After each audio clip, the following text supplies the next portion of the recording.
Locket Rollcall. So here is in the Locket app. If you open it up, updated version, and go to the menu in top left, and then you have roll calls. Your roll call memories. Look back on your weekly recaps by sharing your first roll call. So just tap share roll call, and this is just the idea of what you have.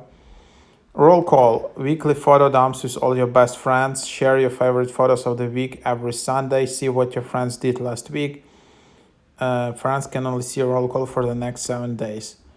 And then you need to do like a full access. So then you just select 2 photos and then for minimum, and then you just create the shareable link. And that's how you create a roll call in here. So then you can just see it like that, and that's just basically how you then just share it on Snapchat. You have different filters, different templates: shadow box, collage, pop collage, bold, and then you can just copy the link to it, or you can just share it on Snapchat. So just and send it like that. So that's kind of the idea how you can do it.